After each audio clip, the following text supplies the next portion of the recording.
Hello there. I'm Scotty. You're not. Uh, so I am. I pretty much got everything for Sequel-a-thon 4 ready. I'm waiting for one movie from uh, eBay. So I'm kind of reviewing some movies so that I'm ready for it. I got this and I got one more. You will be getting another one. My pick for July 1st. That's I already recorded it. It's up on the channel. July 1st will be like the earliest I've done one of my pick videos. Scotty's pick videos will be one of them. And then in July, I promise you, I'm going to do Sequel-a-thon. That's right. So in the spirit of that, we're going to trudge along with these two reviews, starting with XXx.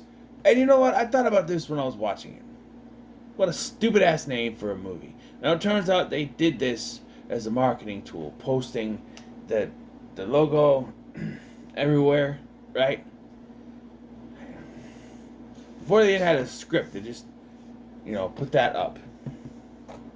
So after the Fast and the Furious, star Vin Diesel and director Rob Cohen did not return for the sequel follow-up to Fast and Furious.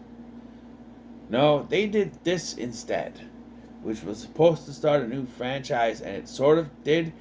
But again, much like Fast and Furious, Vin Diesel left this, and again he then came back to it, much like the Fast and the Furious. But he's not involved in this as he is Fast and the Furious.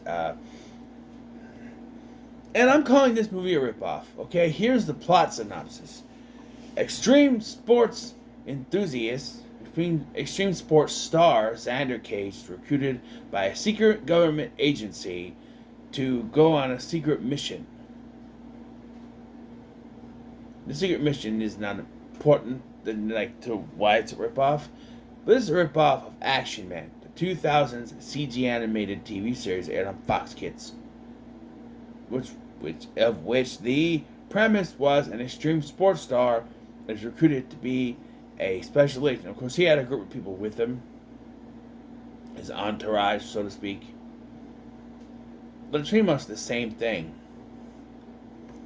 Although the villain is different, but, it's something I thought about. It's basically ripping off that premise of taking an extreme sports star, making him a secret agent.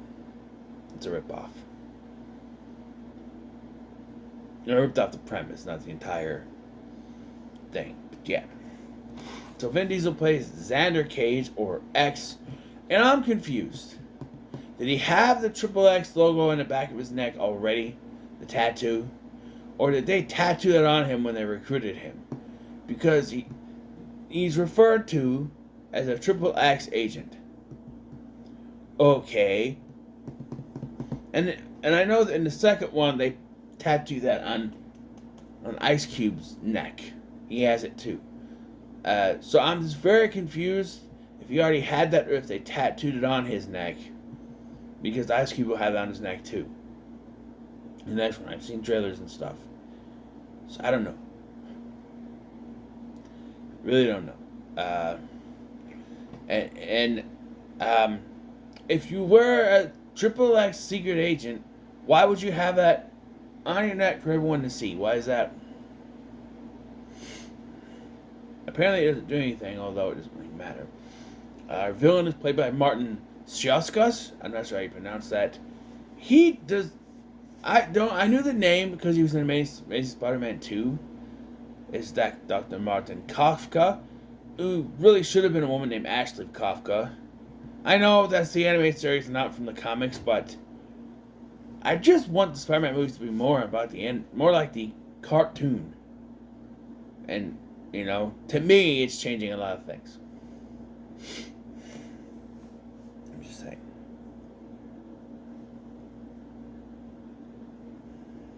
I like Spider-Man 2, but that's just, the whole he lost his power storyline is kind of disappointing because they go to route of, it's because he didn't believe in himself. he needed faith in himself in order to keep his powers. That's stupid. When the cartoon did it better. I'm saying, but yeah, he's the villain. And I went, that doesn't look like the guy from Amazing Spider-Man 2. In fact, he looks familiar from something else. He was actually in the movie Timeline as the villain Decker, or William Decker.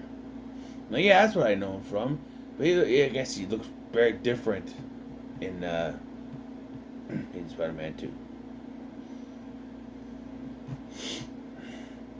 And despite that it looks like it on the cover, that is not Jennifer Love Hewitt, as I always somehow thought it was. No, it's actually Asia Argento, the daughter of Dario Argento, and the star of Dario Argento's 1990 film Trauma. Or should I say 90s horror film Trauma. Her acting got better. Yes, and she plays Yelena. Yep. Vin Diesel playing opposite a character named Yelena. In 2002, nonetheless. Wow. Yep, I also thought that was ironic. So he goes undercover, brought in by Samuel L. Jackson, who I'm surprised has not shown up in the Fast and Furious movies yet. You know? He's recruited to join this top secret operation for the NSA and become a secret agent to track down this bad guy. I don't know what this guy Yorgi, I don't know what he did. He has some kind of biological agent, but it doesn't come into play till towards the end of the film. It's also revealed that Asia Argento's character is a Russian secret agent that was just forgotten about. They dropped it. They left her there, which I feel like wouldn't happen. But like, even though they left her there, they dropped it. I guess the Russian people dropped their case. Like, she's still doing her job because xXx, whatever, catches her taking pictures of the safe. But then after this, she explains that she was a Russian spy left there. Later, she explains it. And it's just like, well, if you were left behind and forgotten about, why were you taking pictures? I don't understand. And there is a scene where he's talking to Yorgi, and it sounds like Fast and Furious because he wants 10 cars. One specifically for him. Okay. Sure. It was kind of Fast and Furious, and I guess, you know, they both worked on Fast and Furious, so I guess it works, right?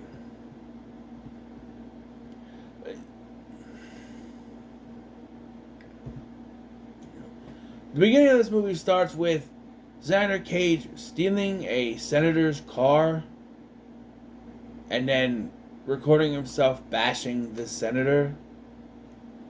I somehow, for some reason, thought the senator was going to be connected to all this, but he has nothing to do with this. It's just something that Cage does at the beginning of this. It's kind of stupid. This, by the way, is how he attracts the NSA, to them to get to yeah. Then you have the stupid... So, at the beginning of the movie, Cage blows the cover of his partner to Yorgi. And then, when it's time for like the climax to get going, the guy shows up and reveals that he actually turned on the NSA because of what Cage did and is now a bad guy. He switched sides. Look, this movie is 124 minutes, and you could have just cut that out. We didn't need him to come back. We didn't need that at all. It's just, I don't know. This movie also starts out very slow. Like, it's very slow going. You get that whole action scene, and then it's just talking and talking. And how many goddamn times do we have to see the back of this guy's neck? It's like, it's like, I don't know how many scenes that start with his neck. He gets knocked out at the beginning of this. And when they cut to the next scene, big shot of the back of his neck. You have a diner scene where he where it's all set up for him to this, for the NSA to see how good he is, and then he gets tranked again, and then woken up again the same way by seeing the back of his neck. I don't understand why you have to do that, and they do it a few more times. I don't know.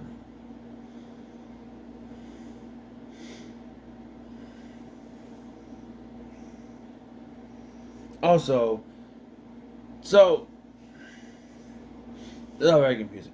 So after Cage catches Yelena taking pictures of the thing, he takes her to a diner where he confesses the truth. She doesn't believe him until she gets a call from Yorgi, or someone working for Yorgi tells her that this is true. Like, hey, I found out Alexander Cage is working for the NSA as a secret agent. And then someone there followed them, and there's an action scene. Right? So, like, why is he telling her in the middle of this very busy bar? I don't know. He's just like, my name is, I work for the U.S. government, NSA. She's like, no, you don't. Oh, you'll find the American, the whole thing. But it's true. It's very true.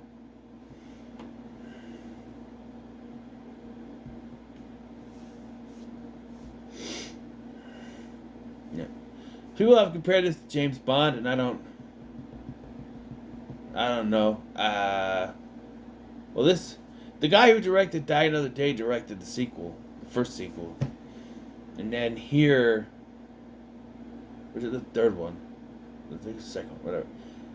And then I guess you could kind of say that it's kind of like James Bond, but I don't know. I think that maybe the Daniel Craig movies would take a hold of this and make it more a thing. Would kind of take this and reinvent it, make its own thing, There are some pretty good action scenes in here, but like, so after his cover is blown, Samuel L. Jackson's big plan is to just remove Cage from the situation and send an entire SWAT team to take it down because of this biological agent that's now been introduced. But Cage doesn't give up so easy, so he and Yelena team up to try to stop this thing, and eventually they do. Like, it's not gonna happen. He's like, oh, your cover's been blown, go home. Ticket, where? Back home. You're going back home because your cover's blown. It's like, you don't give up, right? Just because that happens. Keep going, and, I do like the end where he retreats to Bora Bora with Yelena, and then he gets a call from him and he just ignores him because he doesn't want to go on another mission. I like that. That's what it'd be something this character would do, Bora Bora though.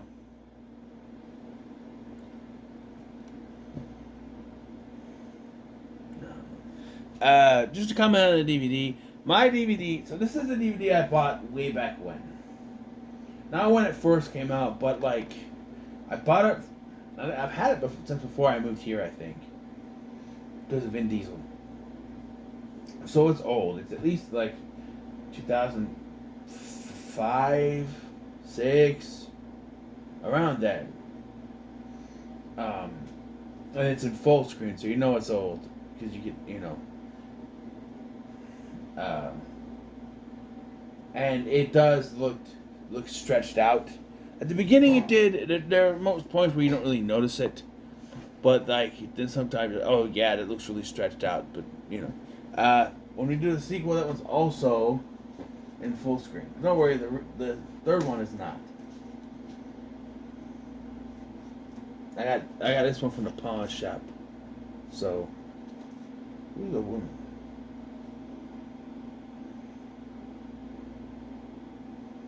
Doesn't say. Scott Speedman is in it. I wonder if we'll meet any strangers.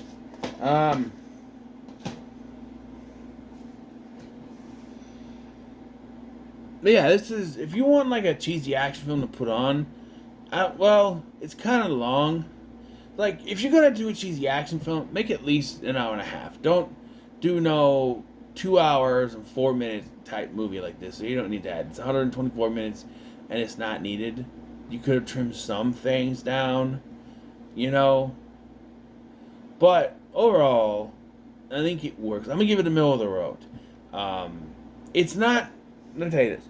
It's not one I go back to, and let me tell you why. Because when I think of Vin Diesel, I think Fast and Furious. This franchise, like,